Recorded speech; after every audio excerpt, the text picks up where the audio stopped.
And we should be live. Hello, everyone, and welcome back to another session with Dental Shadowers. Today, we have a very exciting session with Dr. Davis. Dr. Davis, thank you so much for joining. And on that note, the floor is yours to take away. All right. Well, thanks everyone. I know we're about an hour behind here. I actually was flying to Alabama for a continuing education course. So I'm here at my hotel now, and I am a cosmetic and family dentist. So I'm going to talk a little bit about that. So I'm from Park Ridge, Illinois, which is right outside of Chicago, like directly north. And I married my high school crush. We have an 18-month-old daughter and a super cute puppy named Jake. Well, he's 5 now, so he's not a puppy, but just a little bit about me personally. And now I'll talk a little bit more about my journey to become a dentist. I became a dentist at 26 years old. I went straight from high school to college to dental school without any breaks. I went to University of Illinois at Champaign-Urbana. My major was molecular and cellular biology with a chemistry minor. It sounds a lot harder than it was. The chemistry minor, you only had to take one additional upper level chem class to get the minor, so it was a good thing to do. And then I went to dental school at University of Illinois at Chicago, which is in the city. And so total, this was 4 years of college and then 4 years of dental school. But I wanted to point out that there are some colleges that have a faster paced program, which will help you graduate even a little before 26 years old if you go straight through. And it will be 7 years instead of 8. I really enjoyed my experience in college. I wouldn't change it. I also know a lot of people who take breaks in between, and I think that's totally fine too. This is just the path that I took. A little bit more about me. Once I graduated dental school, I had 3 different positions. So I worked at Davis & Inger Dentistry, which is now I own half of that. It's my parents' private dental practice, which is in our town, Park Ridge. I also worked at City Smiles, which is a private dental office in Chicago. And I worked at Lakemore Dental, which is a PPO practice in the really far Chicago suburbs. I worked at my parents' office 3 days a week, City Smiles 1 day a week, and Lakemore 1 day a week. They were all really different, so I thought it would be a good idea to talk about what type of general dental offices there are. There are private practices and then corporate dental offices, and then those offices have to be either fee-for-service or PPO. Private versus corporate dental offices. So a private practice is a dental office owned by a practicing dentist, and typically that dentist also works at the office. There's usually only 1 location, maybe 2 or 3. These offices can be fee-for-service or PPO. We'll talk more about what those are in a second. Corporate dental offices are more of a chain. They have many locations. An example would be like Aspen Dental or Heartland Dental.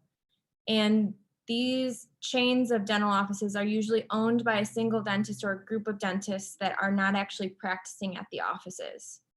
Typically, these types of offices are PPO style offices. So a fee-for-service office means that the dental office is out of network with dental insurance. And another way to say this is they are not contracted with dental insurance companies, and therefore the office can charge their normal rates for services. This allows a dental office to spend more time with their patients and provide really high quality care.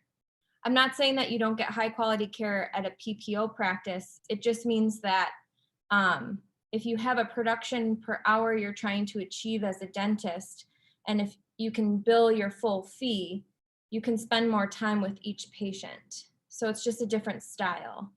And a PPO office means that the dental office is in network with the dental insurance, and they have a contract requiring them to charge their patients the rate that the insurance determines.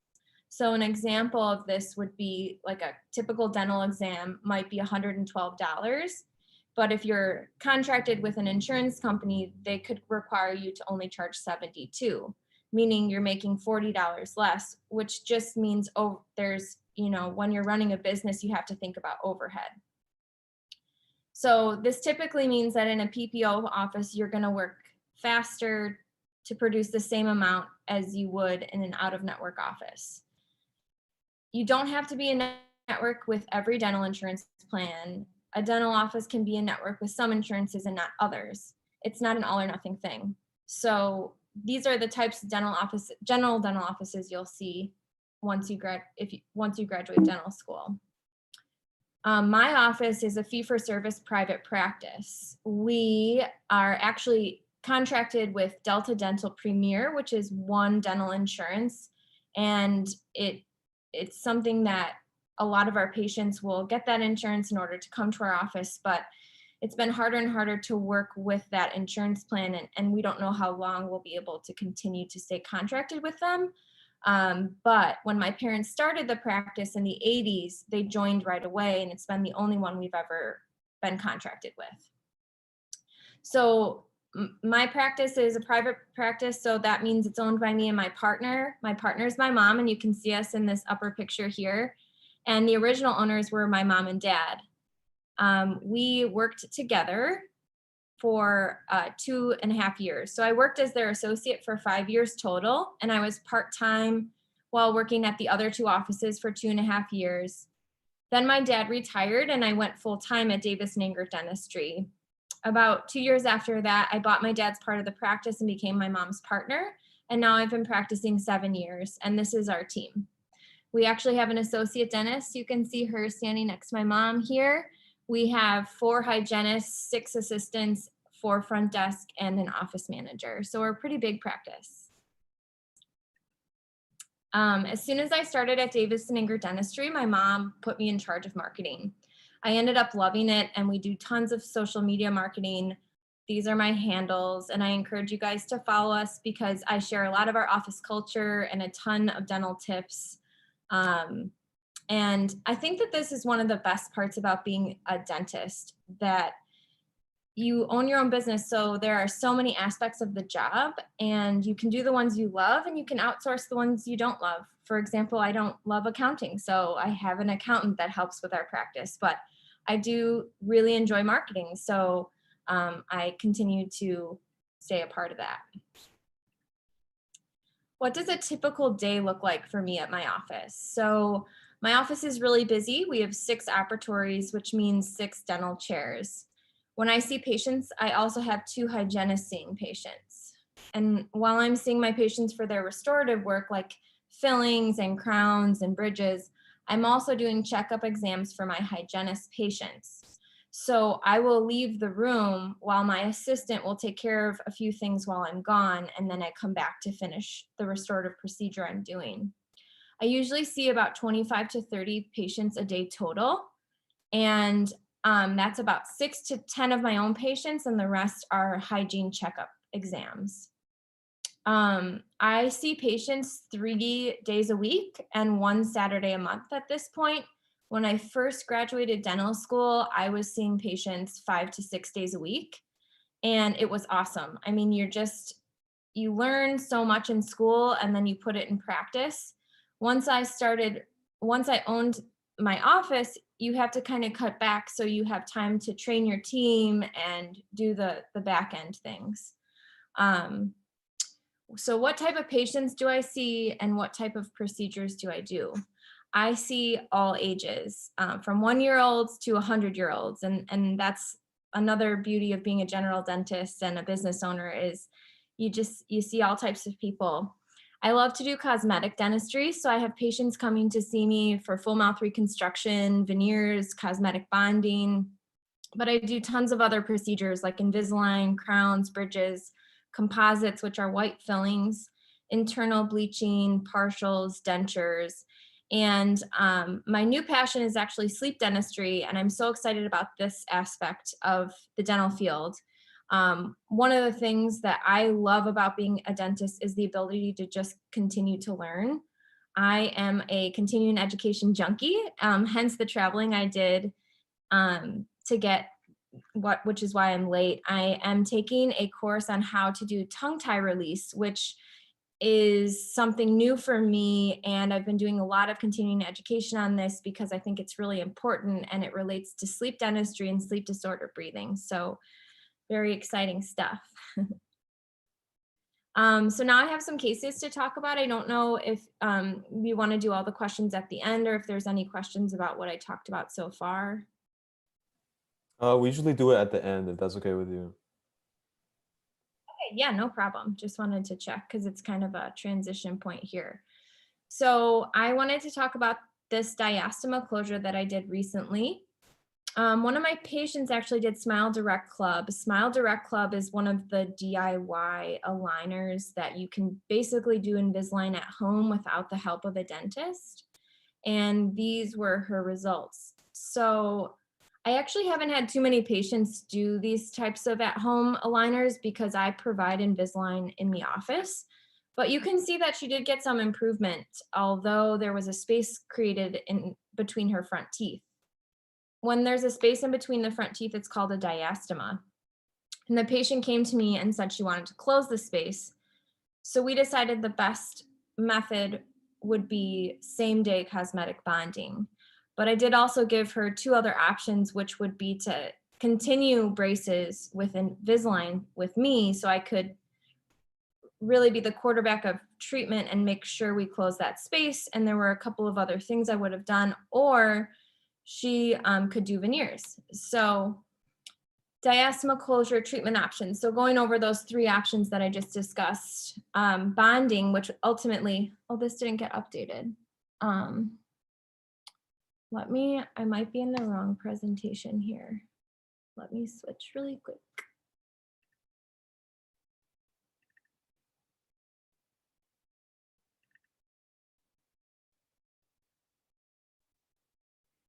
There we go.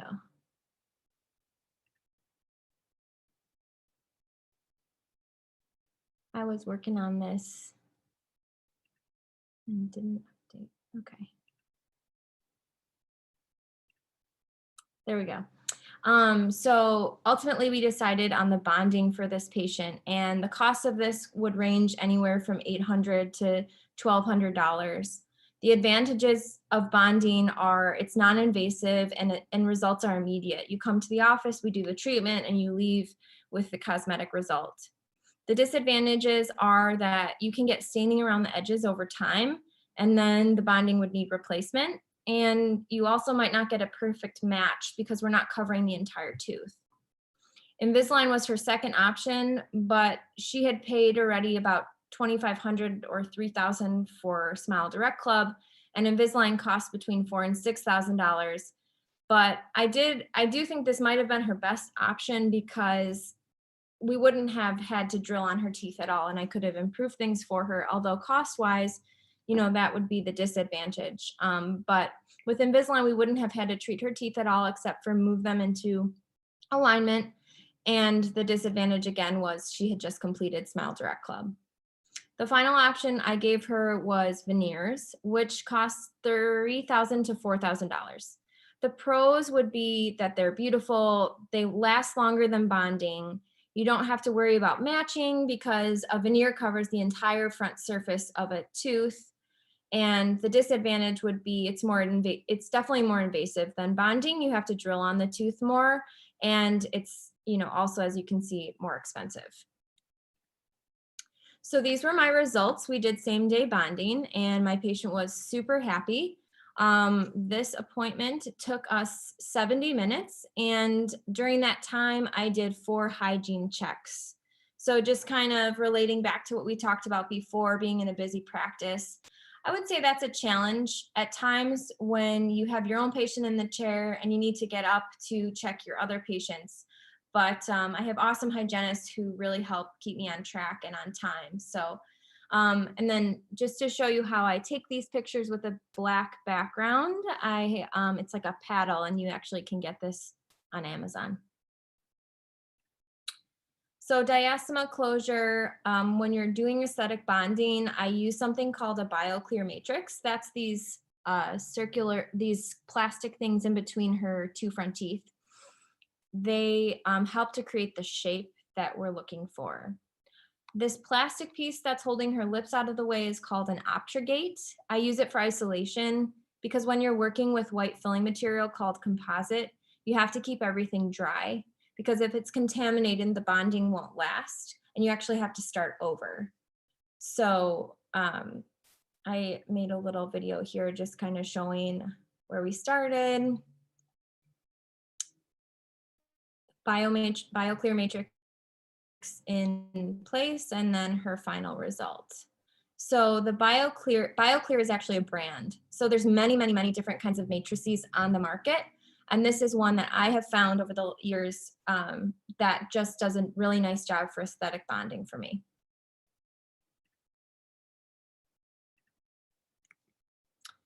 This is my second case and I titled it Maxillary Reconstruction because I rebuilt this man's upper teeth here.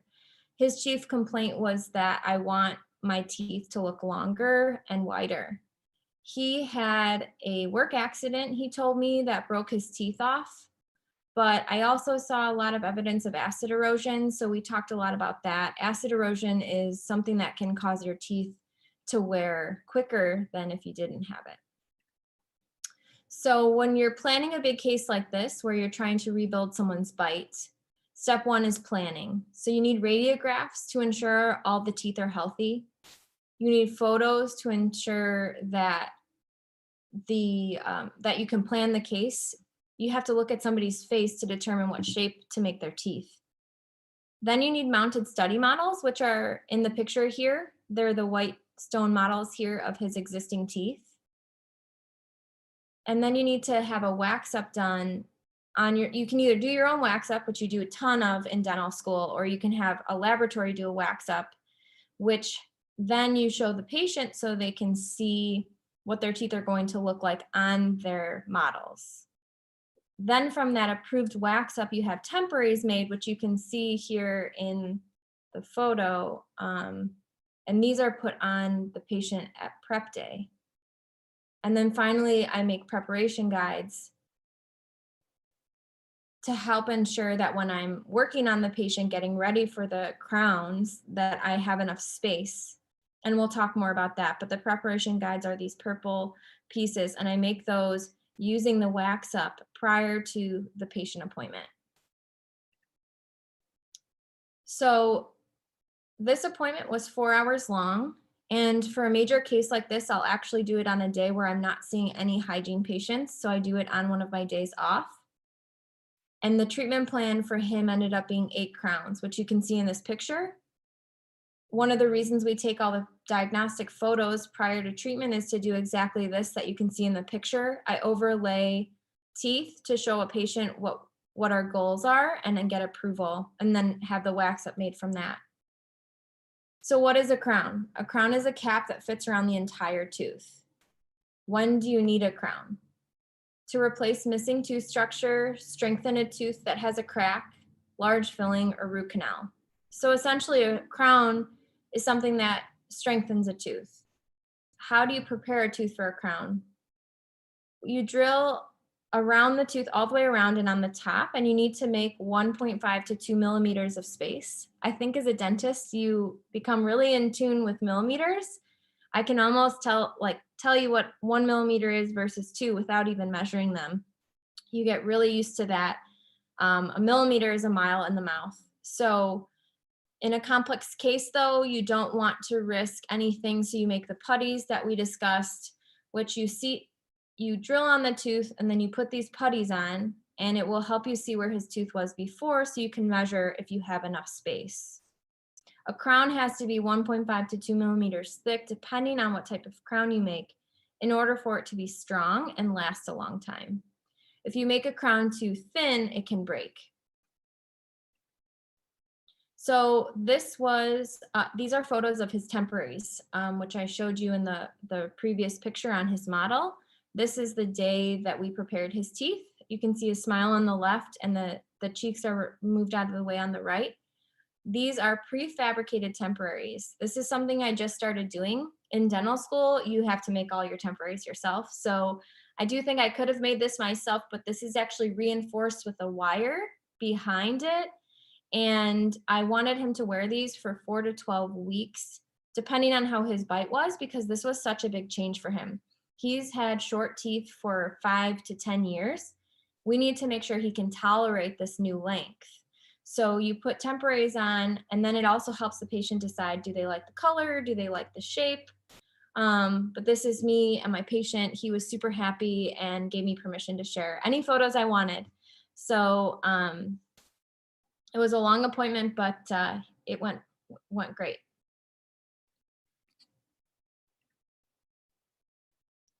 So just kind of showing what he looks like and how he ended up.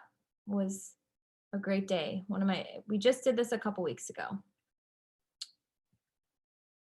So the process from prepping to temps involves many things.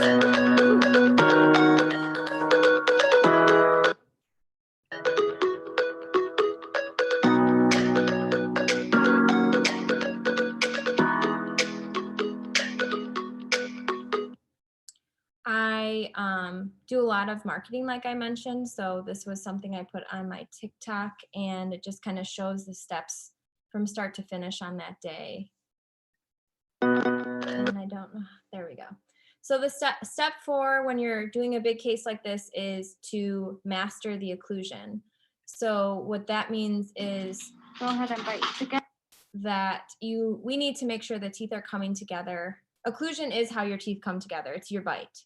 Why is it important? It's because that if new teeth interfere with your bite, they will break from the pressure, and they can also cause pain because it will be the first point of contact when you bite together. This is a big change for the patient, so we checked the occlusion a few times before we finalized the shape of his final crowns. So how you check it is what you saw in this video. It's articulating paper. The patient bites together, taps on his back teeth, rubs forward and back, side to side. So as you can imagine, we were lengthening the teeth a lot, making them taller.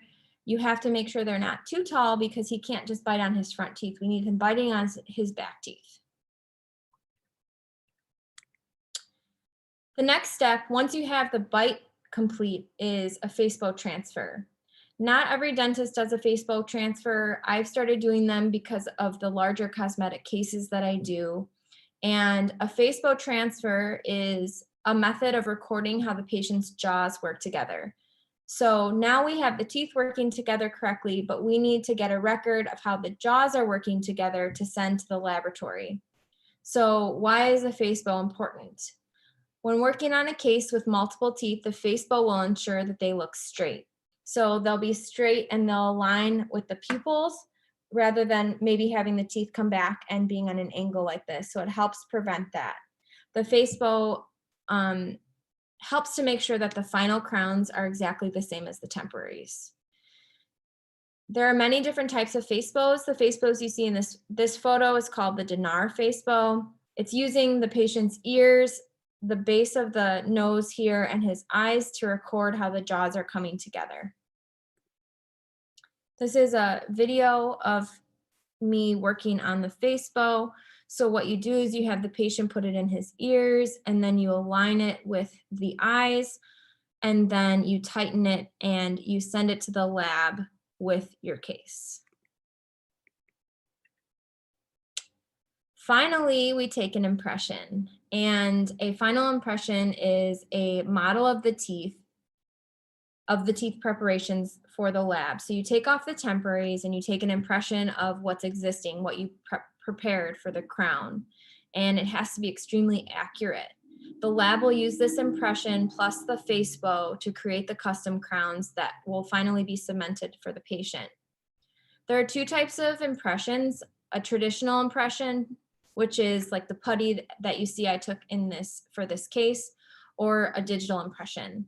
I typically do mostly digital impressions except for large cases like this because there are certain cosmetic materials that I want the final crowns made with in a case like this that I find I get better results with a traditional impression. I think that will change over my career. I don't think I'll always have to do this, but at this point, I've tried doing it digitally a few times and my results haven't been as successful as when I take this traditional impression. When I was in dental school, I graduated in 2014. We did not have digital impressions at the school yet. I believe UIC does have them now, but the first time I took a digital impression was in my private practice. That is one of the amazing things about private practice and dentistry in general. Like I said, you're always learning, things are always changing. It really keeps you on your toes. A digital impression looks like this. You can see one of my assistants with one of our patients here. There's a wand in her hand, and there are many different brands. This particular type of digital impression is the iTero, which is associated with Invisalign. I do a lot of Invisalign, which is why we chose to get the iTero, and patients love it because there's none of that goopy material when you use these. It takes thousands of photos and strings them together to make a 3D model of the teeth. So finally, you deliver your case. And the first step is to check the fit of all the crowns. So we have to check in between the teeth that they're contacting. If they're not touching each other, then you get a food trap, which can lead to decay. So we seat all the crowns and we try flossing them to make sure that there is a pop in the floss so that there's no space between the new crowns. Then we have to double check the occlusion we perfected with the temporaries. And we have to check the margins. The margins are right where the crown meets the tooth.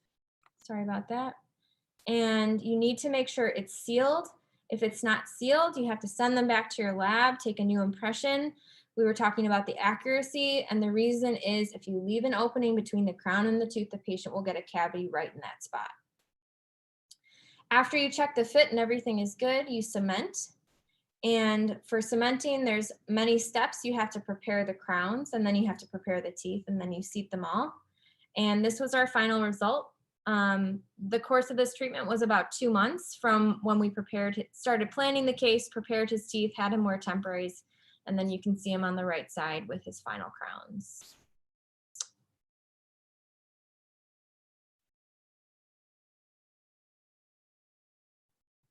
My third case is an icon filling.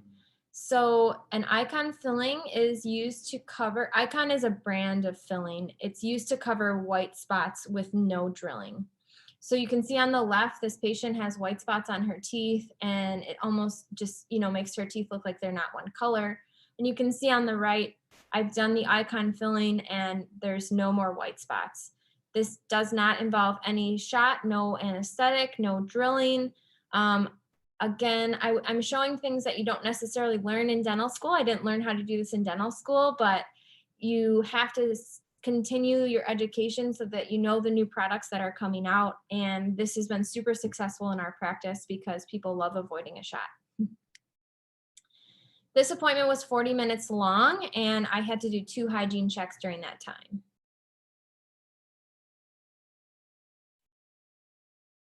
And finally, I'll show a single tooth crown. Crowns are often recommended to strengthen teeth. A length of a crown appointment is 90 minutes, and I typically have to do 4 hygiene checks during a crown appointment. So when you're working in a practice with hygienists working alongside you, it takes a while. The first couple of years you graduate dental school, your time management is really hard because you're so focused on your patient. After a few years, you really start to understand the points of stopping in your appointment. So I can pretty seamlessly do those 4 hygiene checks without my patient noticing because my assistant is doing things while I'm gone. It's really important to have an assistant that you can work well with. So I'm going to show you some pictures of a tooth that had a really large filling and it was bothering the patient when she was biting, which usually means there's a crack underneath it. So a crown is recommended to stabilize the tooth because it actually will hold everything together and act like a support or a Band-Aid, and then the patient won't have sensitivity anymore.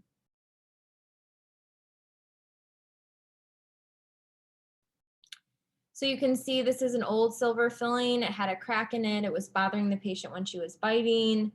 I remove the silver filling, and you can see the crack kind of goes from here down into the tooth and then starts again right here. So I'm pretty sure when she was biting on the tooth in this spot, it was bothering her. We call that cracked tooth syndrome. And then you put a jacket or a cap. The technical dental term is a dental crown around the whole tooth. Like we talked about earlier, 1.5 to 2 millimeters, capping the whole thing, holding that crack together, and the patient had no more pain. When you have cracked tooth syndrome, if the patient continues to have pain after the crown is seated, then a root canal is indicated. A root canal is when the nerve of the tooth has been irritated for too long and it can no longer heal from a crown. And you take the nerve out of the tooth and you place a replacement called gutta percha, so that although the tooth no longer has a nerve, it can stay in the mouth. And then the crown goes over the top of that. So talking about some advice for pre-dental students, I think it's really important to do your best in school. I think grades matter when it comes to getting into dental school. I'm not on an admissions board. I don't know for sure what they look for, but it did seem like this mattered a lot. If you don't get good grades, it doesn't mean you won't get into school, but it might mean that you need to do a post-bac program or a short master's program in order to boost your GPA. I had many friends who did that in my class. It's important to show commitment to the field. If you're viewing this right now, it means you're already doing this. It's a great way to show that you're really interested in learning about different offices. So I commend you all for listening in. And consider getting a job as a dental assistant. There are many dentists that will actually train you on the job. It really depends on the state though. In Illinois, where I'm from, you don't need to have a registered dental assisting license. So for 2 years, I actually worked as a dental assistant during the summers during college. So it says dental school, but that was actually during college. Dental school, you don't have summers, it's a full-time job. But I really liked assisting, and it was not at my parents' office. It was actually at the other job I had, City Smiles. I assisted the doctor for 2 summers during college, and he taught me a ton. I learned how to take those impressions. It just opens your eyes. So if you can get your hands on a job like that, I think it would be a good opportunity. Although during a pandemic, it's probably a lot harder. I'm going to show you some of my favorite TikToks that I've made. Just something fun I've been doing. I started my TikTok account during our closure. My office was closed for 10 and a half weeks from March to the end of May in 2020. And it was super stressful trying to figure out when we were going to open or how we were going to open. We implemented a lot of changes, but while I was at home for 10 weeks, I made some TikToks, and they're pretty fun. Right, left, drill, splash, splash, splash, splash, splash.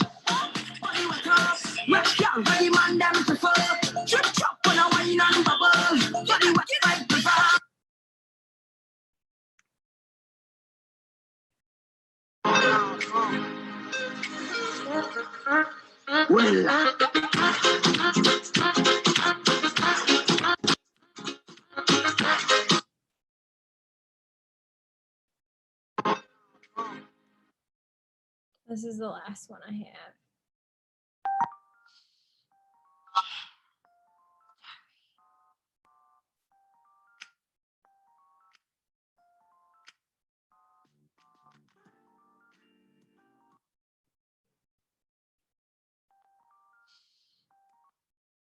I'm also really active on my Instagram account. I share tons of dental tips. My daughter's the cutest, and she stars in a lot of my posts. I post about things I'm going through and products I try. So there's a lot of product reviews, and also in my stories, I do some before and after. So good way I try to only share evidence-based research. If it's my opinion, I will typically tell you that. But yeah, if you are looking for some more tips, or if you have any questions after this presentation, feel free to reach out to me. via DM because I am typically pretty good about responding to those. So let's see what time it is. I am a little bit early, so I can talk about another case. But those were my 4 cases I had to present tonight. Thank you so much. It's up to you if you want to present another one or if you want me to go straight to the questions. Yeah, we can do some questions and see. I don't have anything lined up for after this. Okay, perfect. Yeah, I see we have a lot of questions. Okay, great. Okay, let's see. How did you balance those 3 jobs? Um, so if I remember correctly, on Mondays, I actually worked in the city at City Smiles from 8 to 2. And then I worked at my parents' practice from 3 to 8 p.m. So it was a really busy night. That was my own choice because I really wanted to have a lot of hours at Davis and Anger Dentistry. So that was my hardest day. And then on Tuesdays, I also worked at Davis and Anger Dentistry. On Wednesdays I was off. So that was kind of my catch-up day.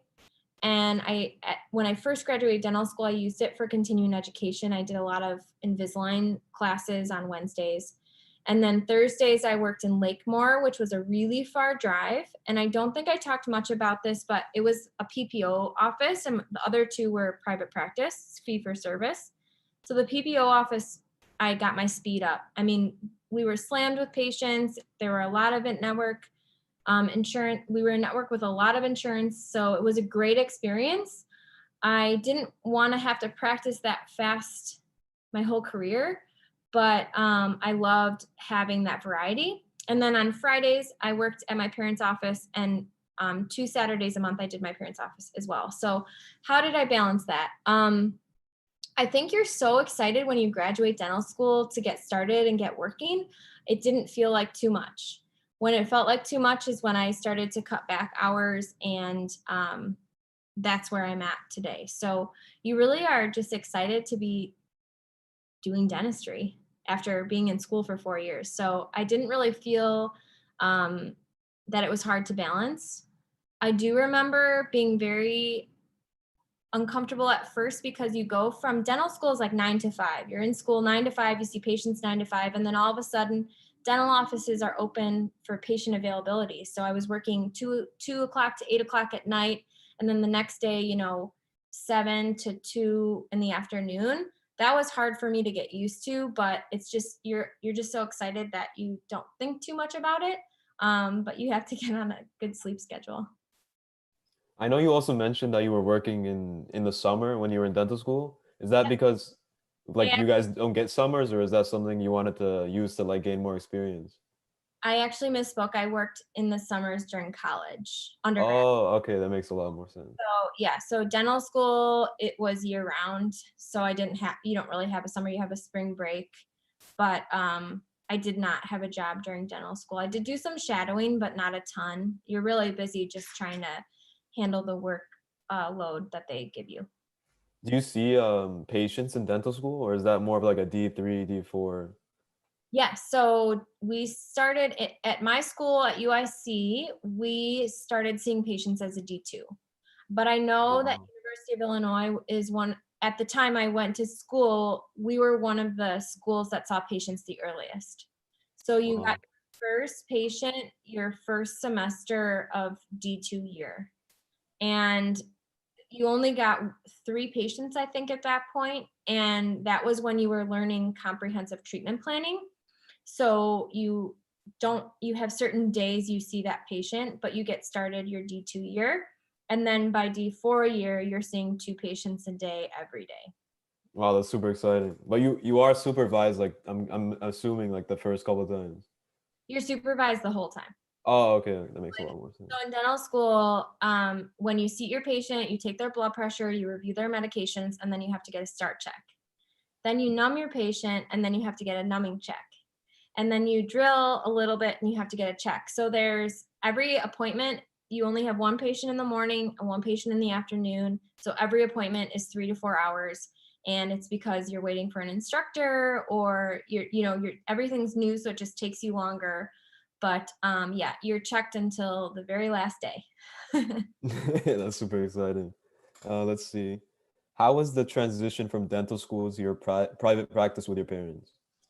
It was great. I feel really lucky to have parents who are dentists. I think that it's important to work for a dentist who you can ask a lot of questions, because there are a lot of questions right after you graduate school for sure.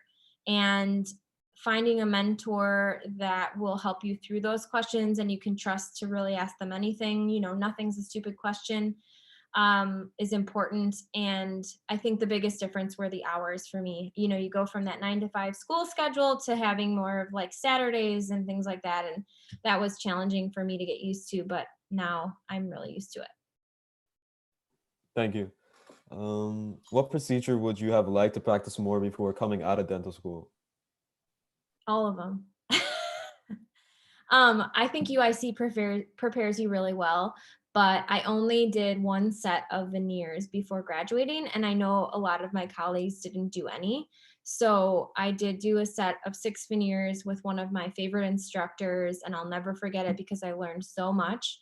But you don't really do a ton of cosmetic dentistry as a student. You're really learning how to do a filling, how to do a single tooth crown, how to prepare a bridge versus a crown. One thing that I really loved that I was fortunate to get to do was I was in an advanced implant placement program at UIC, and I actually got to place 3 dental implants prior to graduation. So not just put the crown on top of an implant, but do the surgeries.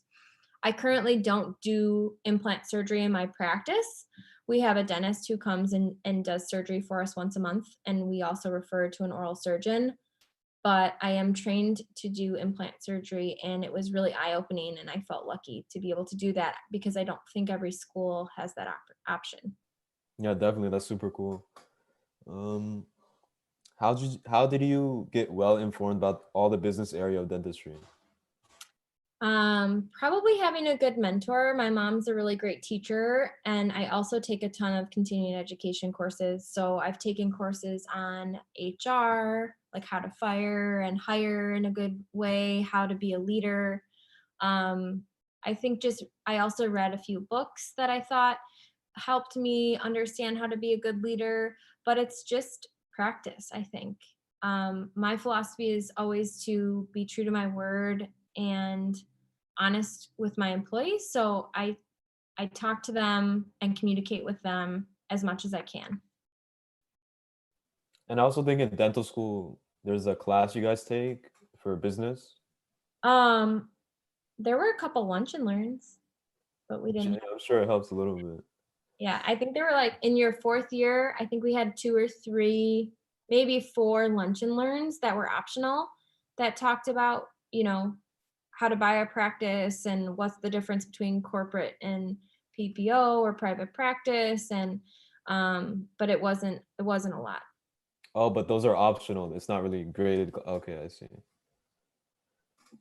Um, where do the white spots come from on the teeth? Is it caused by something? I think that was in one of your cases, the second one. Yeah, so white spots are from a couple of different things. White spots can be from fluorosis. Fluorosis is when you consume too much fluoride before the age of 8. Once the permanent teeth are formed by 8 years old.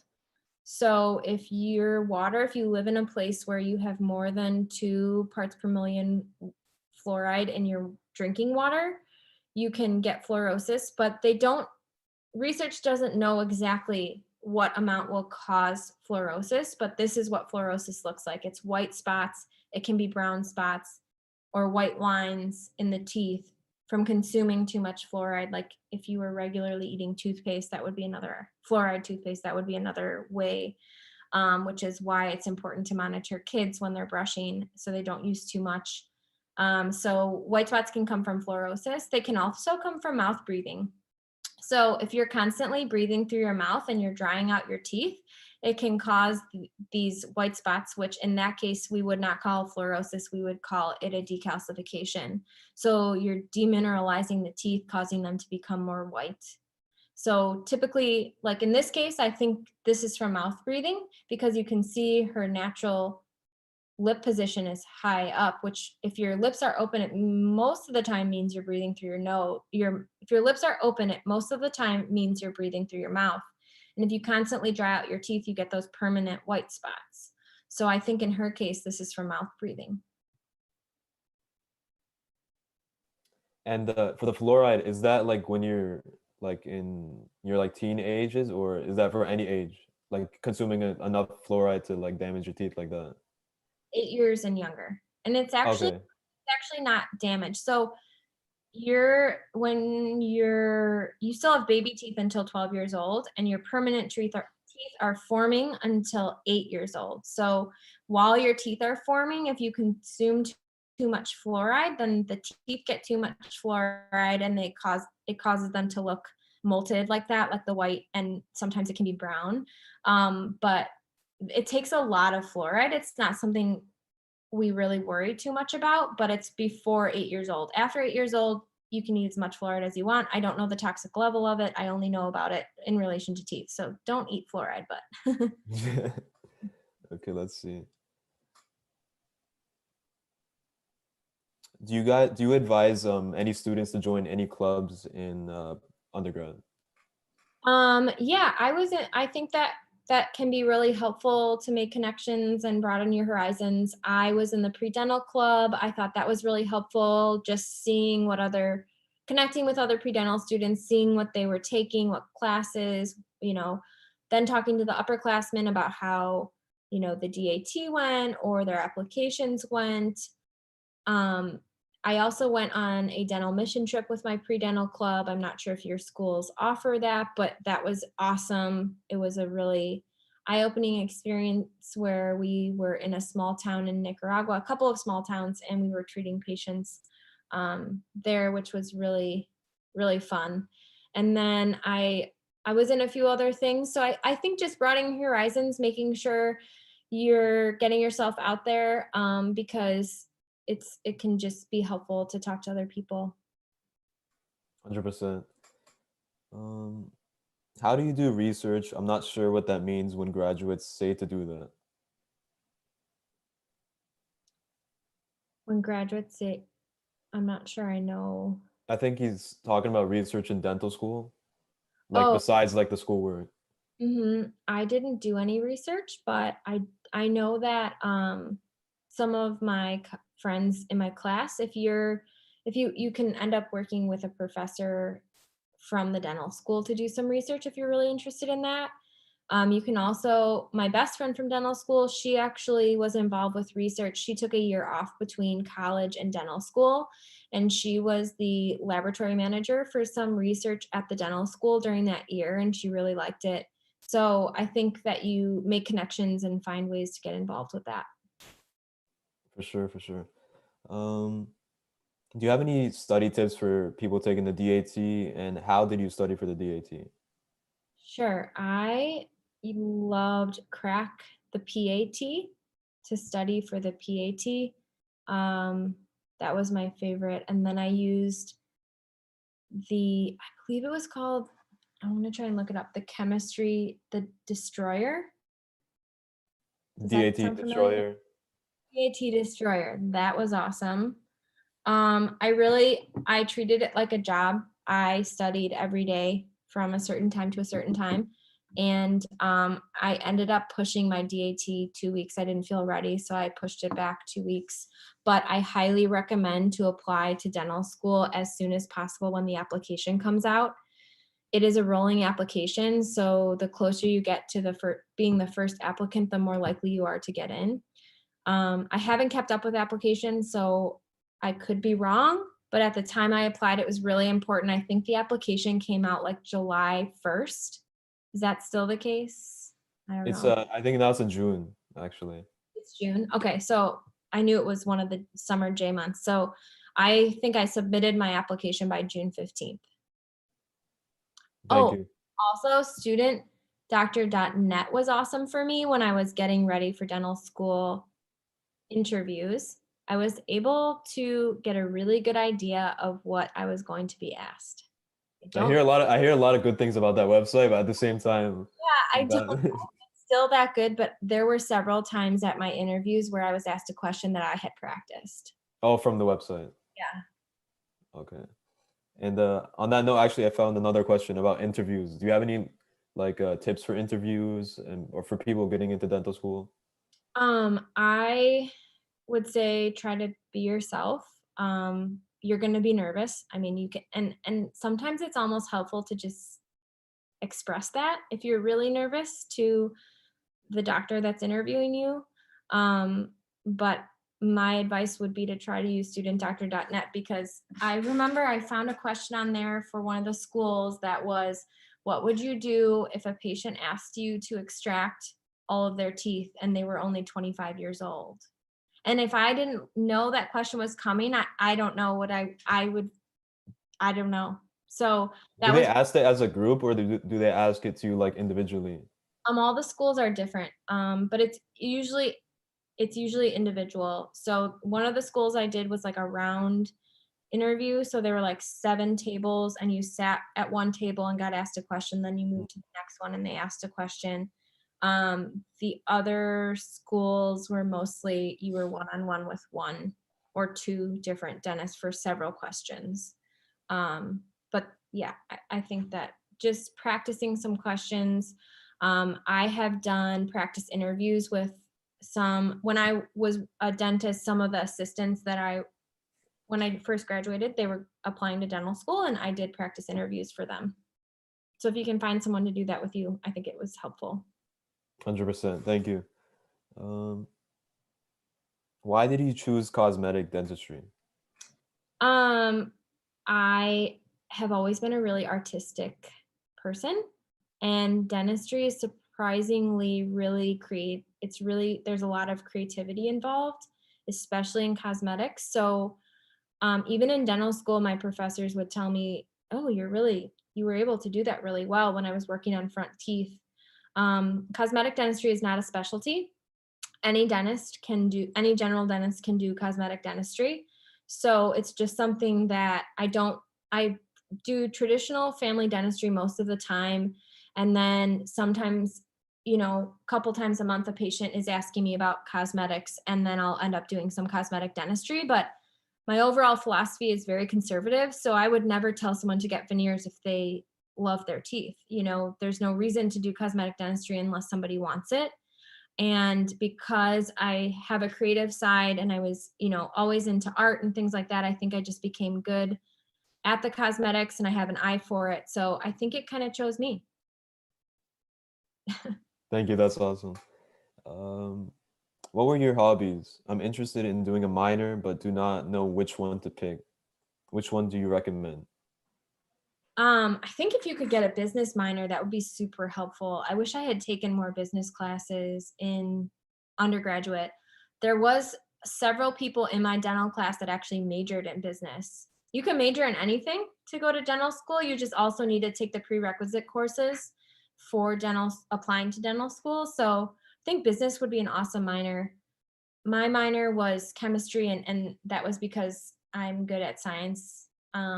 So I think just choosing something that makes you, getting good grades is important. So just choosing something that interests you is good. But if you like business, I would say it would be helpful. Thank you. And how many schools have you applied to? I applied to 6 schools. I chose them based on location. I'm from Chicago. My parents are dentists. I knew I wanted to work at their office. I knew I wanted their support through school. I did not live at home during dental school. I had an apartment where I could walk to the school, which is what most students do at UIC. I applied to Iowa, Marquette, Michigan, Indiana, UIC, and Southern Illinois.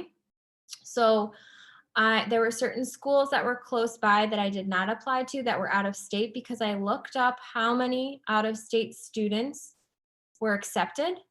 If a school only typically accepts 2 out of state students, what was the likelihood of me being that student? I did not apply to those schools. So Indiana and Iowa had a high acceptance for out of state students, and that's why I chose them. Marquette's a private school. I got into UIC right away, December 1st, I think it is, when they first started accepting students. So I actually didn't even attend some of my interviews that were farther out. So I ended up interviewing at 4 schools, but I applied to 6. Thank you. And we have another question. Have you ever doubted yourself, and how did you overcome it? Of course. I think that when I doubt myself on treatment, I submerge myself in education on that topic so that I can figure out what the right answer is. I think that it's, for me, working out helps me balance my stress and anxiety over, not knowing, and just keeping a clear mind, but staying confident and, being honest with yourself. If you don't know something, find out. Thank you. And for business class, what would you choose? Accounting? Um, I don't know because I didn't take any of those classes, but probably accounting. Accounting would be really helpful right now. For sure. And did you have a full ride for paying your school, or did you have to take out a loan? I had loans. Loans are scary, but they'll be okay. They were scary. They are really scary, but I can tell you at this point after 7 years, like you will be okay. Thank you. And I think that's all the questions we have. Dr. Davis, thank you so much for joining, and thank you for presenting 4 very informative cases. We really appreciate it, and I really appreciate every viewer for tuning in today's session. The quiz will be posted in our YouTube chat, and it can also be found in our group me. And on that note, Dr. Davis, once again, thank you so much for joining, Thanks and for I hope everyone has a great rest of their night. Thank Bye. you.